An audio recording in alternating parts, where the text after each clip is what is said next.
अस्सलाम वालेकुम रहमतुल्लाहि व बरकातुहू। आवाज बराबर है? तो आज की हमारी टॉपिक है सीरत अली, हज़रत अली रज़ियल्लाहु ताला अन्हु। दो अनाउंसमेंट्स ये है कि मैं हिंदी और उर्दू का स्पीकर नहीं हूँ, तो अगर कहीं सुनने में अगर कुछ गलती हो तो माफ कर ले। और दूसरी बात, आधे घंटे का टाइम है मेरे पास और हज़रत अली की सीरत बयान करना वो आधे घंटे में बिठाना मुश्किल है, नामुमकिन ही है एक्चुअली, तो फिर भी ट्राई करेंगे। और मैं जो टॉपिक जो है वो उनके सीक्वेंस के हिसाब से, उनकी पैदाइश से लेकर उनके वफात तक इस ऑर्डर में ही लेके जाऊंगा। और चार इसमें डिवाइडेड है मेरी टॉपिक। एक है उनकी पर्सनल जिंदगी, और एक है उनकी मक्की जिंदगी, उनकी मदनी जिंदगी, और एक उनकी खलीफा की जिंदगी। चार इसमें डिवाइडेड है। तो शुरू करते हैं। रब्बि ज़िदनी इल्मन इल्मन नाफ़िया, रब्बि इश्रह ली सदरी व यस्सिर ली अमरी वहलुल उक़दतम मिन लिसानी यफ़क़हू क़ौली। तो इनके पहले सबसे पहले हज़रत अली रज़ियल्लाहु ताला अन्हु की फिजिक के बारे में बात करेंगे हम। तो हज़रत अली जो है वो मीडियम हाइटेड के इंसान है और इनका जो रंग है वो सौला है, ज्यादा गोरे भी नहीं, ज्यादा काले भी नहीं, मीडियम। आंखें इनकी बड़ी थी और चेहरा कभी भी खिला खिला और हमेशा फ्रेश और बहुत खूबसूरत भी थे हजरत अली। और दूसरी बात ये आती है कि इनकी जो चेस्ट थी ये बहुत ब्रॉड थी, बहुत बड़ी थी। और इनके जो लिम्स ये के माने हाथ और पैर कद में जरा छोटे, जरा, और बहुत स्ट्रॉन्ग, हाथा और पाँव के बहुत ज्यादा स्ट्रॉन्ग। और सिर पे बाल नहीं थे हजरत अली के। ये कहा जाता है कि हुजूर सल्लल्लाहु अलैहि वसल्लम एक टाइम बोलते हैं कि जब वजू करते हैं तो जड़ तक पानी नहीं पहुंचता, तो हजरत अली अपने लिए बालों को दुश्मन बना देते हैं। तब से हजरत अली जो है सिर पे बाल नहीं रखते। और इनकी दाढ़ी के बारे में ये कहा जाता है कि इनकी दाढ़ी इतनी घनी और इतनी बड़ी थी कि ये शोल्डर से ये शोल्डर तक आती इनकी दाढ़ी। तो ये हुआ इनके फिजिक के बारे में। अब हजरत अली रज़ियल्लाहु ताला अन्हु के फैमिली के बारे में बात करेंगे थोड़ा। हजरत अली का नाम सिर्फ हजरत अली है, ना आगे कुछ ना पीछे कुछ। अब इनकी जो कुनियत है ये दो है, एक है अबुल हसन और अबू तुराब। कुनियत के माने ये है कि इनका निकनेम कहा जा सकता है। और अबू तुराब जो नाम है ये हुजूर सल्लल्लाहु अलैहि वसल्लम ने दिया था हजरत अली रज़ियल्लाहु ताला अन्हु। अबू तुराब का मतलब ये है कि मिट्टी के बाप। अबू यानी बाप और तुराब यानी मिट्टी। और हजरत अली को जो टाइटल दिया गया था वो है हैदर, और हैदर का माना ये है कि शेर, लायन। और इनके वालिद का नाम है अबू तालिब और इनकी माँ का नाम है फातिमा बिनते असद। अब इनकी हजरत अली की लीनेज के बारे में बात करेंगे कि इनके बाप दादा कौन थे। हजरत अली के वालिद अबू तालिब थे, अबू तालिब के वालिद अब्दुल मुत्तलिब थे, और अब्दुल मुत्तलिब के वालिद हाशिम थे। तो ये रीजन है इनको बनु हाशिम कहा जाता है। अब एक रहता नहीं हमारे इसमें कम्युनिटी में कि सैयदा के है, इनके है, तो इसके वास्ते इनको बनु हाशिम कहा जाता है क्योंकि ये हाशिम के कबीले के थे। और हुजूर सल्लल्लाहु अलैहि वसल्लम, हजरत अली के जो चाचा है अबू तालिब, वो हुजूर सल्लल्लाहु अलैहि वसल्लम के सगे चाचा है, जिन्होंने हुजूर सल्लल्लाहु अलैहि वसल्लम के माँ का इंतकाल शायद 6 साल में जब उनके वालिद का इंतकाल होता है, जब हुजूर सल्लल्लाहु अलैहि वसल्लम कोख में ही रहते हैं, 6 महीने के जब रहते हैं, तो तब उनके वालिद का इंतकाल होता है। और उनकी जो माँ का इंतकाल है वो 6 साल में होता है। तो हुजूर सल्लल्लाहु अलैहि वसल्लम यतीम थे, तो अबू तालिब जो है इनकी किफालत लेते हैं, इनकी परवरिश करना वो सभी जो है अबू तालिब इनकी किफालत लेते हैं। अब इसमें आते हैं कि हजरत अली का बर्थ कब हुआ। तो हुजूर सल्लल्लाहु अलैहि वसल्लम की नबूवत मिली, हुजूर सल्लल्लाहु अलैहि वसल्लम को नबूवत मिली 40 साल। तो 10 साल पहले, यानी हुजूर सल्लल्लाहु अलैहि वसल्लम जब 30 साल के थे तो हजरत अली पैदा हुए। और सिंस अबू तालिब जो है पुअर, उनकी फाइनेंशियल बैकग्राउंड उतनी पावरफुल नहीं थी और फैमिली भी जो सबसे बड़ी थी उनकी, तो हजरत अब्बास और हुजूर सल्लल्लाहु अलैहि वसल्लम ये डिसाइड करते हैं जब हजरत अली पैदा होते हैं, हजरत अब्बास जो है हजरत जाफर की किफालत लेते हैं और हुजूर सल्लल्लाहु अलैहि वसल्लम जो है हजरत अली की किफालत लेते हैं कि इनको पालना, इनको सब ये करना, इन्हों सभी है नहीं हुजूर सल्लल्लाहु अलैहि वसल्लम के अंडर बॉटम वेसर है। तो ये है इनकी फैमिली की बैकग्राउंड। अब आते हैं कि हजरत अली इस्लाम कैसा लाए। हजरत अली 10 साल के थे जब हुजूर सल्लल्लाहु अलैहि वसल्लम को नबूवत मिली और जैसे ही नबूवत मिली तो हुजूर सल्लल्लाहु अलैहि वसल्लम सबसे पहले किसे बोले? अपने वाइफ को, जो कि बीबी खदीजा कुबरा है, जो कि ईमान लाए। अब जब स्टार्टिंग में जब हुजूर सल्लल्लाहु अलैहि वसल्लम और बीबी खदीजा कुबरा नमाज पढ़ रहे थे और हजरत अली हुजूर सल्लल्लाहु अलैहि वसल्लम के साथ ही चलते हैं, तो हजरत अली देखते हैं कि नमाज पढ़ रहे हैं और जैसे ही नमाज खत्म होती है हुजूर सल्लल्लाहु अलैहि वसल्लम की और बीबी खदीजा कुबरा की, तो हजरत अली पूछते हैं कि क्या कर रहे थे? तो हुजूर सल्लल्लाहु अलैहि वसल्लम बोलते हैं कि मैं नमाज पढ़ रहा था और हजरत अली बोलते हैं कि क्या है नमाज? तो तब जो है हुजूर सल्लल्लाहु अलैहि वसल्लम हजरत अली को दावत देते हैं। अब हजरत अली की उम्र है 10 साल, तो हुजूर सल्लल्लाहु अलैहि वसल्लम हजरत अली को दावत देते हैं कि अल्लाह एक है, बुत परस्ती नहीं है हमारे इस्लाम में और मैं उनका आखिरी पैगंबर हूं। तो एक कॉमन बात है, अगर कोई बच्चे को, एक 10 साल के बच्चे को क्या भी एक बड़ा डिसीजन लेने बोल रहे हैं तुम्हें, तो एक बच्चा पूछता है कि क्या मैं अपने वालिद को पूछ के आऊं? तो सेम हजरत अली भी पूछते हैं कि क्या मैं अपने वालिद को पूछ के आऊं? तो हुजूर सल्लल्लाहु अलैहि वसल्लम बोलते हैं कि नहीं, तुम्हें खुद सोचो इसके बारे में और तुम्हें मुझे बोलो। तो हजरत अली जो है एक दिन का टाइम लेते हैं और दूसरे दिन ही चाको हुजूर सल्लल्लाहु अलैहि वसल्लम के पास ईमान कबूल करते हैं। अब अगर ये करंट सिचुएशन में अगर ये सीखने को, अगर एक कुछ सीखना है यहाँ से बोले तो हुजूर सल्लल्लाहु अलैहि वसल्लम जब हजरत अली को जब दावत दे रहे थे तो ये नहीं बोले कि तुम्हें अभी बड़ी होने की जरूरत है या तुम्हें अभी टाइम है, तुम ना अभी बालिग होने की जरूरत है, नहीं तुम ना मालूम नहीं पड़ता, ये नहीं। जब पूछे तो तब दिए। आज हमारा हालत ये है कि बच्चों को नमाज जब पढ़ते रहते हैं तो पहले सबसे पीछे भेजा जाता है। ये नहीं, ये गलत है। बच्चों के साथ बच्चों को पहली सफ में ही लेके पढ़ना है। तो ये चीज यहाँ से सीखने को मिलती है।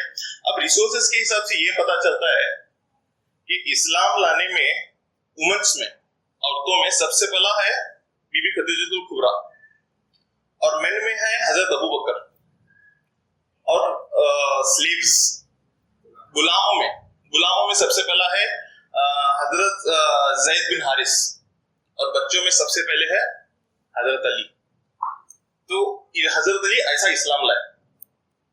अब मक्की की जिंदगी के बारे में देखेंगे। हजरत अली 10 साल के थे जब ईमान लाए और 10 साल से 13 साल तक हुजूर सल्लल्लाहु अलैहि वसल्लम के साथ मक्के में रहे। अब जहां भी नमाज थी या दावत का काम था या कुछ भी था तो हजरत अली हमेशा हुजूर सल्लल्लाहु अलैहि वसल्लम के साथ पीछे रहते थे, क्योंकि उन्होंने बहुत यंग थे वो मक्के की जिंदगी। अब आती है दावत की बात, इस्लाम की जो दावत देते हैं। 13 साल नबूवत के रहे मक्के में हुजूर सल्लल्लाहु अलैहि वसल्लम के। तो इसमें से स्टार्टिंग के 3 साल जो है हुजूर सल्लल्लाहु अलैहि वसल्लम खुफिया दावत दिए। खुफिया बोले तो सिर्फ 1-on-1 जो भी करीबी रिश्तेदार है उनको उतना दावत दी। इसमें हजरत अली भी थे। जब अल्लाह से हुक्म आया कि 14 साल में अब दावत आम करो, अब सभी जनों को दो दावत इस्लाम की, तो सबसे पहला हुजूर सल्लल्लाहु अलैहि वसल्लम चालू करते हैं अपने रिश्तेदार से जो है बनु हाशिम और दावत देते हैं पूरे बनु हाशिम के कबीले को। दावत, दोनों दावत, एक खाने की दावत और एक इस्लाम की दावत। तो जब पूरे बनु हाशिम के कबीले के लोग आते हैं, अच्छा खाना वाना सभी रहता है और खाना खा लेते हैं और जैसे ही खाना खत्म होता है तो हुजूर सल्लल्लाहु अलैहि वसल्लम खड़े होके इस्लाम की दावत देते हैं कि फिर मैं एक अल्लाह है, तो मैं उनका आखिरी पैगंबर हूँ और खुद परिस्थिति नहीं है। तो ये दावत में अबू लहब भी रहता है और जैसे ही हुजूर सल्लल्लाहु अलैहि वसल्लम दावत देते हैं तो अबू लहब कहता है कि क्या ये बोलने के लिए आप हमको इधर बुलाए थे? और दूसरे जो भी रहते हैं उनको बोलते हैं कि अब क्या भी नहीं, ये था सिर्फ, अब चलते हैं घर को। पूरा वो इसमें दावत में कोई भी इस्लाम नहीं लाता। अब हुजूर सल्लल्लाहु अलैहि वसल्लम क्या करते हैं कि फिर दूसरी बार एक टाइम फिर इनवाइट करते हैं, फिर वो कबीला बनु हाशिम और ये कहा जाता है कि ये जो दावत में है 40 लोग रहते हैं बनु हाशिम के। इसमें हजरत हमजा भी रहते हैं, हजरत अब्बास रहते हैं, अबू लहब रहते हैं और अबू तालिब भी रहते हैं। ये हुजूर सल्लल्लाहु अलैहि वसल्लम के चाचा हैं और उनके बच्चे, जो 4 लोगों के जो बच्चे हैं उन्होंने भी रहते हैं। अब हजरत अली की उम्र क्या है, यहाँ 14 साल की है, और हुजूर सल्लल्लाहु अलैहि वसल्लम पूरी जो दावत की जिम्मेदारी जो है वो हजरत अली को दिए रहते हैं, सिर्फ एक 14 साल का बच्चा। और ये कहा जाता है कि हजरत अली इतना बेहतरीन इंतजाम करते हैं कि गरम दूध और बकरी का गोश्त, वो भी भुना हुआ, ये सर्व किया जाता जब दावत में। फिर दावत होती है तो फिर जैसे ही दावत होती है तो हुजूर सल्लल्लाहु अलैहि वसल्लम फिर खड़े होते हैं और फिर बोलते हैं कि इस्लाम की दावत देते हैं कि एक अल्लाह है और मैं उनका आखिरी पैगंबर हूं। और सभी जने खामोश रहते हैं। एक बच्चा उठता है और वो बच्चा भी ऐसा रहता है कि आंखें पूरे लाल रहती है, उनको सोर आइस रहता है, मदरा साइज जिसे कहते हैं, और पूरे बारीकले रहते हैं और हाथा पांव पूरे क्या बोलता हूँ थिन पतले रहते हैं। और उन लोग बोलते हैं कि हुजूर सल्लल्लाहु अलैहि वसल्लम मैं आपके साथ हूँ और आपके साथ कंधे से कंधा मिलाकर चलता हूँ मैं। और ये कोई और नहीं थे, ये हजरत अली थे। बाकी सभी जने शांत, एक बच्चा खुद को बोल रहा। तो हुजूर सल्लल्लाहु अलैहि वसल्लम बोलते हैं कि ठीक है अब बैठ जाओ। तो हुजूर सल्लल्लाहु अलैहि वसल्लम फिर एकदम पूछते हैं कि कौन आता है मेरे साथ, कौन है जो इस्लाम कबूल करते हैं। तो फिर हजरत अली उठते हैं और फिर रोज बोलते हैं।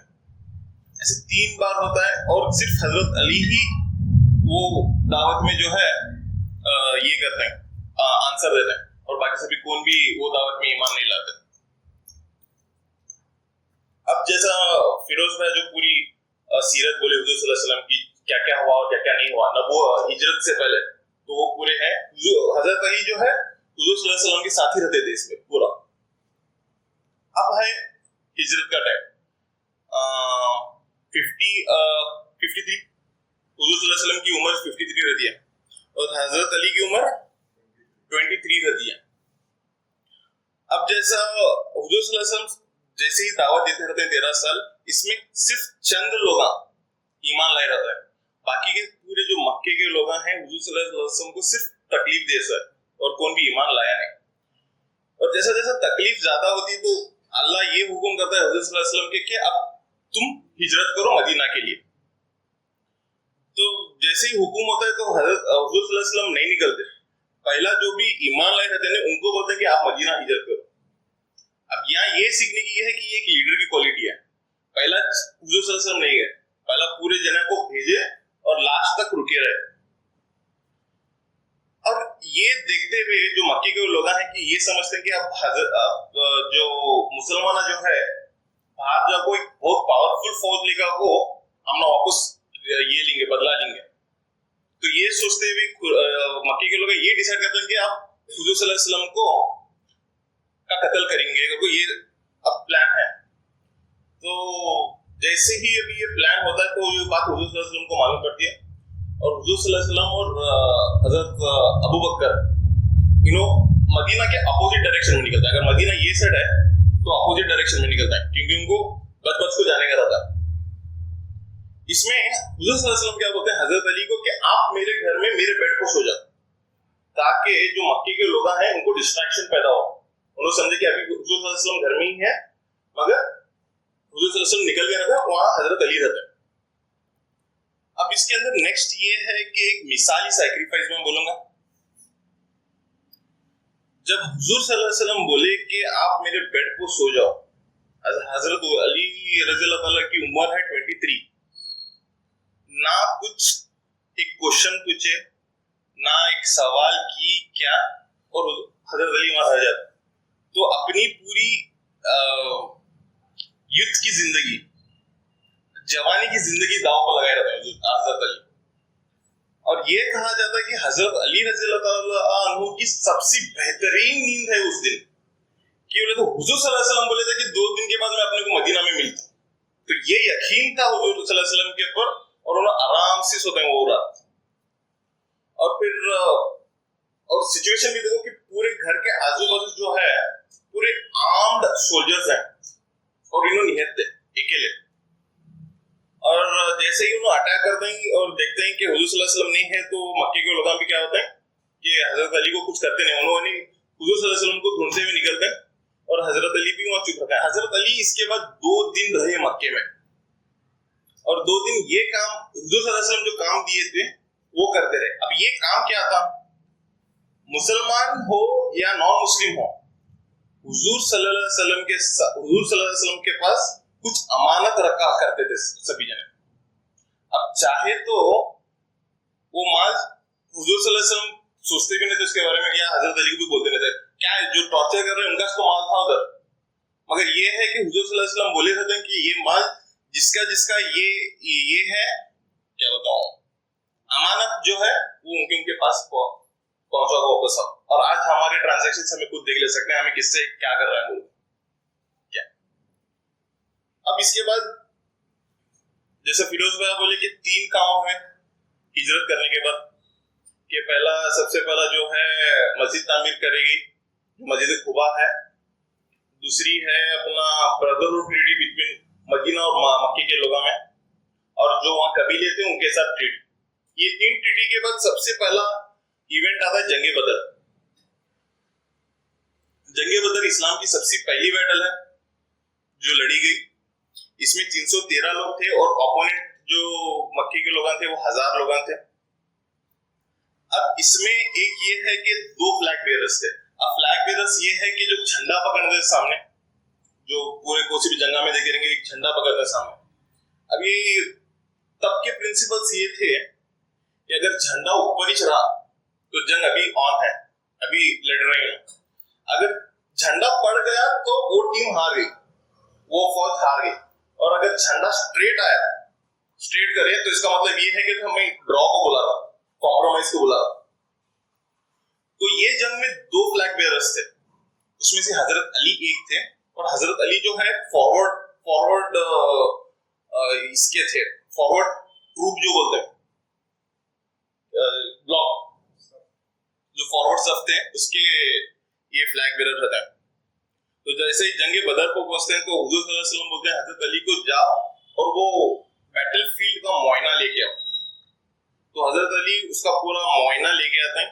उसके बाद जब हुजूर सल्लल्लाहु अलैहि वसल्लम को बोलते हैं तो हुजूर सल्लल्लाहु अलैहि वसल्लम पूरा सेट करते हैं कि यहाँ को ये क्या होता है, वो आर्चर्स खड़े होना, या वो स्ट्रेटजी बनाते हैं बेसिकली। और अरब में ये था कि जंग शुरू होने से पहले एक इंडिविजुअल बैटल होती थी, 1-on-1, और उसके बाद जो है जंग पूरी चालू होती थी।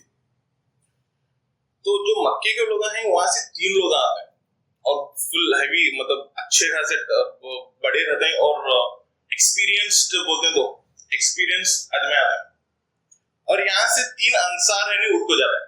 अब अंसार ये लोग हैं जो मदीना में रहते थे, मदीना में ईमान कबूल है। और जैसे ही बैटल को जाते हैं कि 3 यहाँ से 3 वहां से, तो कुरैश पूछते हैं कि तुम कौन हो, फैमिली बैकग्राउंड क्या है। और जब कुरैश को मालूम पड़ता है कि हमें जो कुरैश को मालूम पड़ता है कि ये लोग अंसार है, तो जोर से बोलते हैं कि हम इनके साथ नहीं लड़ेंगे। और हुजूर सल्लल्लाहु अलैहि वसल्लम को ये बोलते हैं कि क्या ये 6 हमारे लेवल के फाइटर्स, हमारे लेवल के फाइटर्स भेजो करके बोलते हैं। तो तब जो है हजरत अली 3 जनों को भेजते हैं, उनके खुद के रिलेटिव्स रहते हैं। एक है हजरत हमजा, और एक है हजरत अली, और एक है हजरत उबैदा। अब ये 3 लोग आएंगे सर। और जैसे ही हजरत हुजूर सल्लल्लाहु अलैहि वसल्लम का इशारा होता है तो हजरत अली जो है जो फर्स्ट वार करते हैं, और ये किसके ऊपर करते हैं, खालिद बिन वलीद के बाप वलीद जो है उनके ऊपर फर्स्ट वार होता है। और ये कहा जाता है कि वो वार इतना क्विक था कि वो हजरत वालिद जो है खालिद बिन वलीद के जो बाप है वो रेजिस्ट भी नहीं करते। और इसके बाद उन्होंने उबैदा को भी मदद करते हैं, वो दूसरे जो अपोनेंट में है ने उनको गिराने करते हैं। और जैसे ये देखते हैं तो दोनों बैटल्स ऑन होते हैं। और कहा ये जाता है कि जंगे बदर में हजरत अली जो है, हजरत अली के तलवार के सामने जो भी आ रहा था वो बच रहा नहीं था उसमें। और इनको जो कंपेयर करे सो है वो बिजली के साथ कंपेयर करे सो है। बिजली अभी कितनी क्विक और कितनी तेज रहती है, तो इसमें बहुत से लोगों को हजरत अली जो है मारे रहता है। और जो माल गनीमत में जो आता है, जो मतलब जंगे बदर तो हम जीत गए, अब माली गनीमत जो वेल्थ जो आता है, माली गनीमत वॉर बूटी, माली गनीमत, इसमें जो है हजरत अली का शेर में इनको एक तलवार मिलती है, एक ऊंट मिलता है और एक जीरा मिलता है, आर्मर चेन बोलते हैं जो, वो एक मिलता है। अब हिजरी 2 में ही हजरत अली का जो निकाह है वो फातिमा हुजूर सल्लल्लाहु अलैहि वसल्लम की बहुत शहीदी बेटी फातिमा, बीवी फातिमा के साथ होता है। अब दूसरा इंसिडेंस है हमारे हिजरी 3 में जंगे अहद। अब जंगे अहद का भी हमारे को क्लियर आइडिया है कि 700 जने और सामने जो है 3000 जने रहते हैं, और एक अहद बोल को एक पहाड़ है, इसके वास्ते ये जंग का नाम अहद है। और हुजूर सल्लल्लाहु अलैहि वसल्लम एक चंद जो आर्चर्स होते हैं उनको वहां थिराए जाते हैं कि बोले तो वो जंग का जो ये है बैटल ग्राउंड जो ऐसा है कि यहाँ से और पीछे से भी एक रास्ता रहता है, और पीछे का जो रास्ता है वो अहद के पहाड़ से दिखता है। तो जैसे जंग शुरू होती है, पूरी जंग हमें मुसलमान जो है जीते रहते हैं, और जैसे ही जीतते हैं तो ये जो ऊपर जो आर्चर्स जो थिराए थे, क्या मिसअंडरस्टैंडिंग है कि उन्होंने नीचे आगे छोड़ता है, और खालिद बिन वलीद जो ओपोनेंट ये है बैटल ये वॉर के जो ये है, उन्होंने पीछे से अटैक करते हैं। ये वाकई हमें पूरा मालूम है। अब जैसे ही वॉर करते हैं मुसलमानों पूरी कर सकते हैं, इसमें हुजूर सल्लल्लाहु अलैहि वसल्लम को जो है चोट पहुंचती है। अब ये क्या है कि हुजूर सल्लल्लाहु अलैहि वसल्लम को आंख को चोट पहुंचती है, उनके 2 दांत शहीद होते हैं, और एक गड्ढे में गिरता है हुजूर सल्लल्लाहु अलैहि वसल्लम। और जैसे ये गिरते हैं तो जो सहाबा है उनके इर्द गिर्द उन्होंने कवर करने आते हैं हुजूर सल्लल्लाहु अलैहि वसल्लम को। इसमें हजरत मुसैब बिन उमैर जो है ये फ्लैग बेरर रहता है, और हुजूर सल्लल्लाहु अलैहि वसल्लम को बचाते बचाते ये शहीद हो जाते हैं। और जैसे ये शहीद होते हैं तो हजरत अली जो है अब फ्लैग पकड़ते हैं, झंडा पकड़ते हैं और पूरे जनों को मारते हैं। इसका जो अपोनेंट का जो ये था एक फ्लैग बेरर, वो था अबू साद बिन अबी तलहा, और इन्हें है नहीं फिर हजरत अली को चैलेंज करता है, तो हजरत अली उनको मारते हैं। और जैसे ही वो रिड्यूस होता है, एक कंट्रोल में आता है ये और वॉर, हुजूर सल्लल्लाहु अलैहि वसल्लम को हजरत अली जो है और दूसरे सहाबा मिलकर है नहीं इसे लेके जाता है पहाड़ के ऊपर एक सेफ जगह के ऊपर, और कहा यह जाता है कि हजरत फातिमा जो है उनके घाव पूछ रहे थे, और हजरत अली उनके ऊपर पानी डाल रहे थे, और खून नहीं रुका बोल को क्या करते हैं कि एक कपड़ा जला को उसकी जो राख है वो हुजूर सल्लल्लाहु अलैहि वसल्लम के घाव के ऊपर लगाते हैं। अब जंगे अहद में सीखने की ये चीज है कि वुमन एम्पावरमेंट बोलते हैं। वुमन एम्पावरमेंट तो ये है कि खांदे से खांदा लगा को चलना, वुमन आईटी में भी आना, सभी जगह आना। तो ये नहीं है कि अब वहां औरतां जो है नर्स का काम करे सर जंग में, तो हमारे औरतां भी वो कर सकते हैं, जैसे कि हॉस्पिटल्स में खिदमत करना, टीचर इल्म सिखाना, ये काम कर सकते हैं। मगर ये बोलना कि आईटी में जाकर काम करना वो नहीं है, वो वुमन एम्पावरमेंट नहीं है, ये वुमन एम्पावरमेंट है एक्चुअली। इसके बाद आती है जंग खंदक। अब खंदक का वाकया भी ये ऑलरेडी है हमारे सामने कि 3 सेट की प्रोटेक्शन होता है, बाजू जो पहाड़ी रहते हैं और पीछे खेत रहता है, सामने एक ही जगह से अटैक कर सकते हैं, वहां पूरा खड्डा खोदे सर। तो कुरैश जब आपको पड़ाव डाले रहते हैं, इसमें से चंद लोग अंदर भी आते हैं, कभी कभार घोड़े एक जो हॉर्स राइडर जो बोलते हैं उन्होंने भी अंदर आते हैं, तो हजरत अली उनको ये करते हैं, रोक को उनको उतना ही वापस देता है। इसके अंदर एक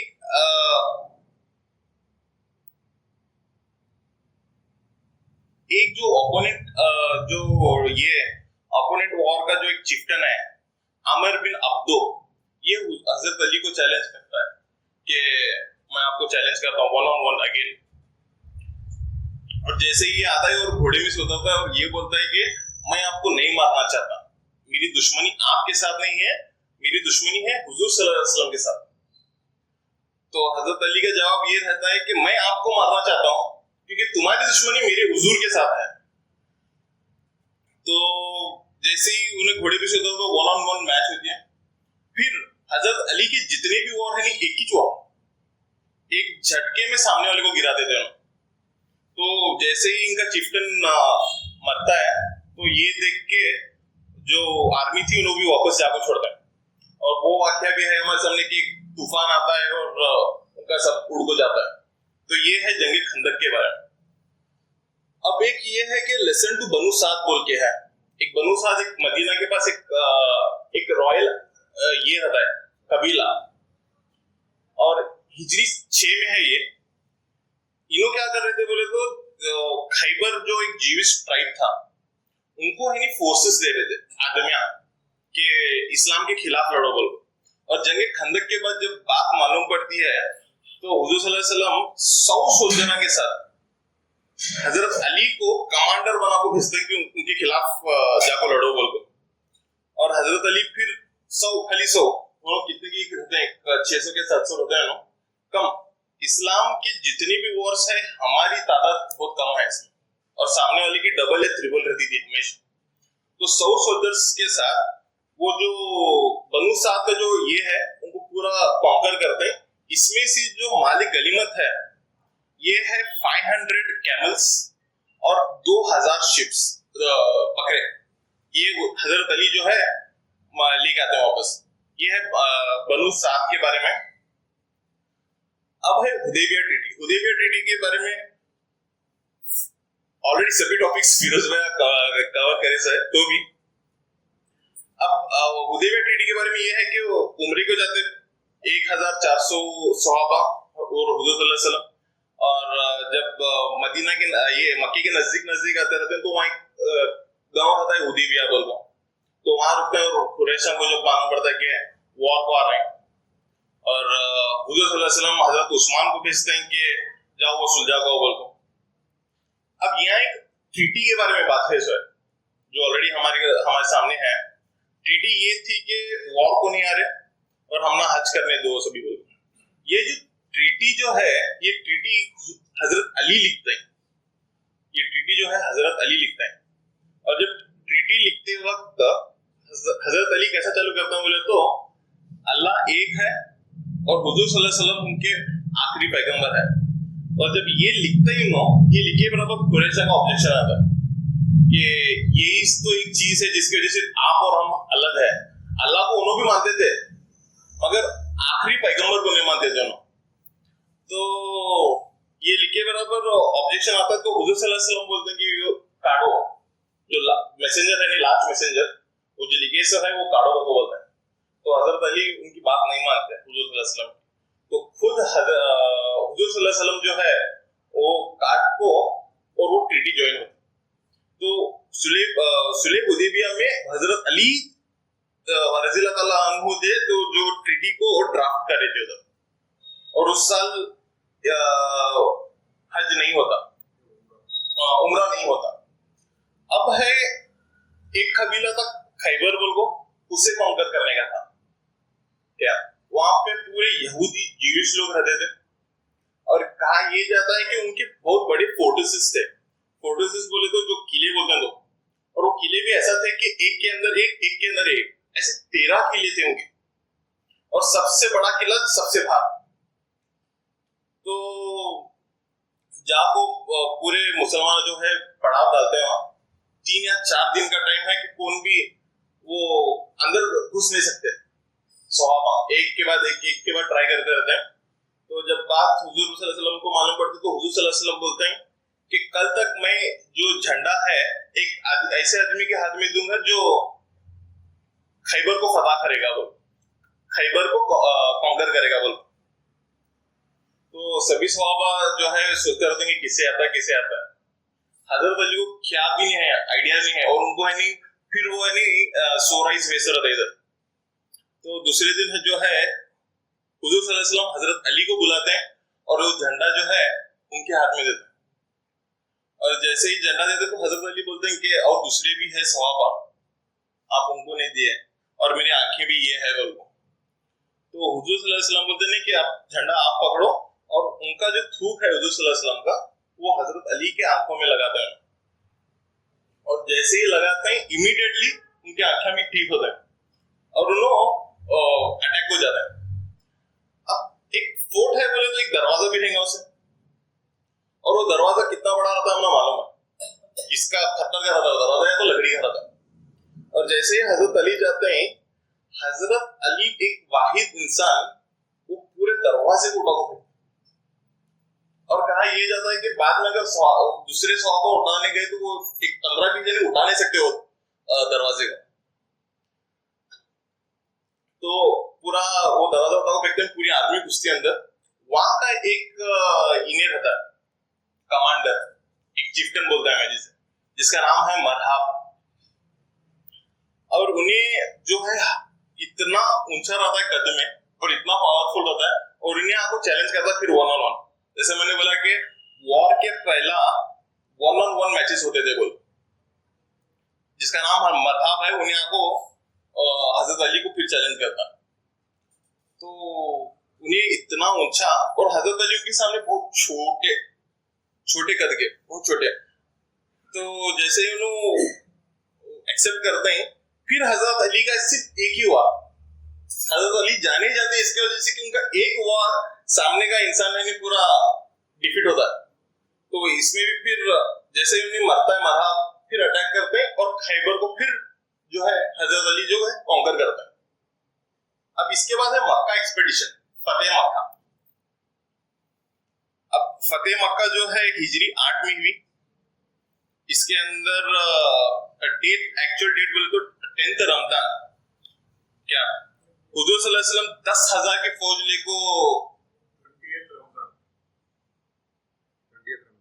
20th Ramadan he starts from there। हाँ जी, 10th रमजान ये कर दें, क्या होता है, मार्च स्टार्ट कर दें मक्के की तरफ, और 20 रमजान को मक्का फतेह करते हैं। अब जब घुसते रहते हैं तो इसके अंदर फिर एक ट्रूप जो है हजरत अली के हाथ में रहता है, उसका फ्लैग बेरर फिर हजरत अली रहता है। वो पता लगा कि ये इसमें कुछ खून खराबा नहीं रहा और ये नहीं रहा, मगर एक जो ट्रूप है वो हजरत अली के हाथ में रहता है। और हुजूर सल्लल्लाहु अलैहि वसल्लम ये सोचते हैं ये वही जगह है जो 8 साल पहले इन्होंने हिजरत करे से रहते हैं तंगाबो, और उस टाइम जो है कुछ नंबर याद नहीं मुझे, वो चंद सवाबार होते हैं, और 8 साल के बाद जो है 10,000 लोग आ रहे हैं हुजूर सल्लल्लाहु अलैहि वसल्लम, और ये सिर्फ 10,000 नंबर जो है सोल्जर्स है इनके, और मदीने में भी लोग आते हैं, इनकी बीवियां हैं, इनके बच्चे हैं, वो छोड़ दो, सिर्फ सोल्जर्स 10,000 है। तो सोचो कि 8 साल में इस्लाम कैसा फैला रहेगा मदीने में और इर्द गिर्द। और एक वाक्य ये है, जब मक्के में घुसते हैं, मक्के के अंदर है नहीं 365 मूर्तियां रहते हैं। तो हुजूर सल्लल्लाहु अलैहि वसल्लम और हजरत अली जब तोड़ने जाते हैं तो तोड़ते हैं, और जो ऊंचाई को रहते हैं, छज्जे को जो बोलते हैं, छज्जे को जो मूर्तियां रहते हैं, उसे क्या करते हैं कि पहला हजरत अली नीचे रहते हैं और हजरत अली के खाने को हुजूर सल्लल्लाहु अलैहि वसल्लम रहते हैं, और हजरत अली रज़ियल्लाहु अन्हु की खुद रिवायत है कि उन्होंने हुजूर सल्लल्लाहु अलैहि वसल्लम का वजन बर्दाश्त नहीं कर सके, और उन्होंने बोलते हैं कि आप सल्लल्लाहु अलैहि वसल्लम, मैं आपका वजन नहीं बर्दाश्त कर सकता। अभी कौन है जो वो खैबर का जो दरवाजा है वो उठा को पीछे से वाले लो, और एक हुजूर सल्लल्लाहु अलैहि वसल्लम का वजन नहीं ये कर सक रहे, तो सोचो कि हुजूर सल्लल्लाहु अलैहि वसल्लम के ऊपर वो भैया जो उतरते थे तब कैसी हालत होती रहेगी। तो फिर हुजूर सल्लल्लाहु अलैहि वसल्लम नीचे आते हैं, हजरत अली जो है वो मूर्तियां को तोड़ते हैं, कंधे को चढ़ दो। अब है ये हुआ हिजरी 8 में फतेह मक्का। अब हिजरी 10 में हुजूर सल्लल्लाहु अलैहि वसल्लम हज, लास्ट उनका पहला और आखिरी हज है हुजूर सल्लल्लाहु अलैहि वसल्लम का, तो वो जाते रहते हैं। तो हजरत अली जो है यमन कॉन्कर कर रहे हैं, तब तक 2 साल में यमन कॉन्कर कर रहते हैं। तो जब हुजूर सल्लल्लाहु अलैहि वसल्लम जाते रहते हैं तो यमन से आते हैं हजरत अली हुजूर सल्लल्लाहु अलैहि वसल्लम के साथ, और जो है 63 कैमल्स लेकर आते हैं कुर्बानी के वास्ते। और ये कहा, ये कई को बोले तो तब हुजूर सल्लल्लाहु अलैहि वसल्लम की उम्र 63 रहती है, तो एक ऊंट एक उम्र एक साल के वास्ते। और इसके बाद है हिजरी 11 में हुजूर सल्लल्लाहु अलैहि वसल्लम की वफात। क्या जैसे ही हज से जैसे ही हज से वापस रिटर्न होते हैं हुजूर सल्लल्लाहु अलैहि वसल्लम, हजरत अली और हुजूर सल्लल्लाहु अलैहि वसल्लम हज से रिटर्न होते हैं तो चंद महीने के वास्ते हुजूर सल्लल्लाहु अलैहि वसल्लम की तबीयत नासाज रहती है और एक दिन उनका इंतकाल हो जाता है, उनकी वफात हो जाती है। और ये है 12 रबीउल अव्वल हिजरी 11 में, मंडे का दिन है। तो सिंस हजरत अली हुजूर सल्लल्लाहु अलैहि वसल्लम के करीबी रिश्तेदार थे, एक तो उनके चाचा के भाई और जवाई भी होना, चाचा के बेटे और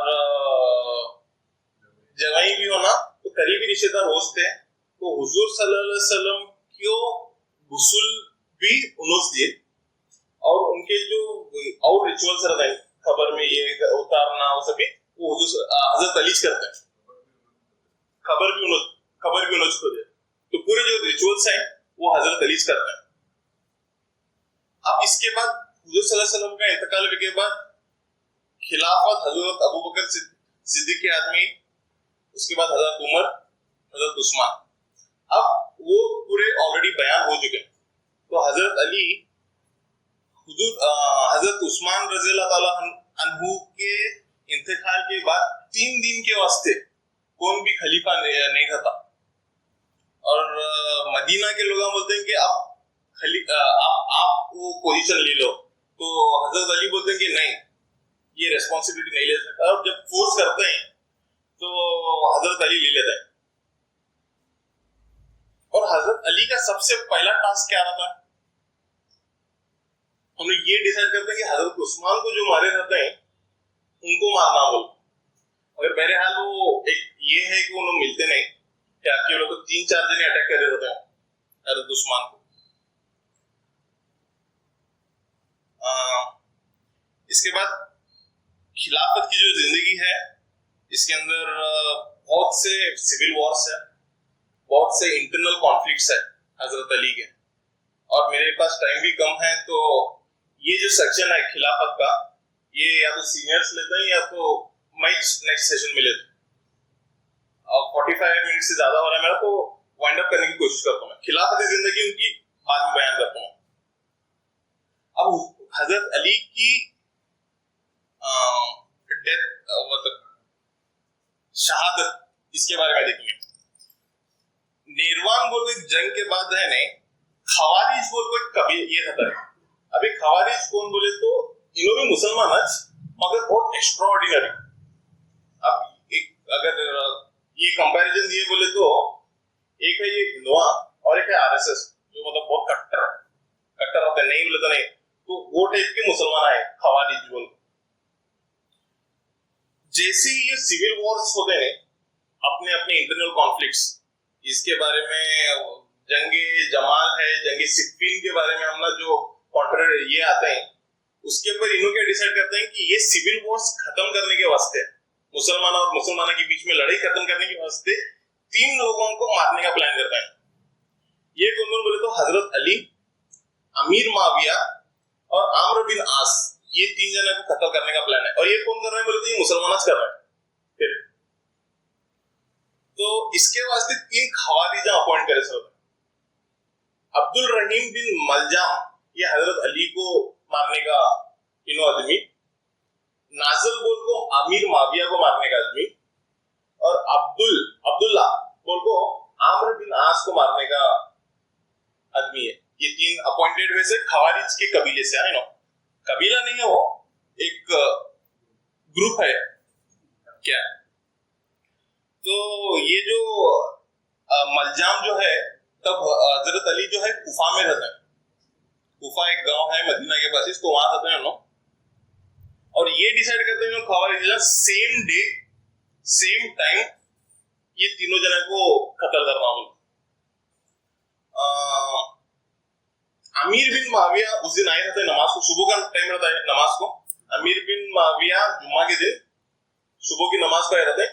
अमीर बिन माविया के ऊपर अटैक होता है और उन्हें बच जाता है। और आम्र बिन आस जो है उस दिन नमाज को नहीं रहते, तो उनकी जगह को दूसरा मरता है क्या।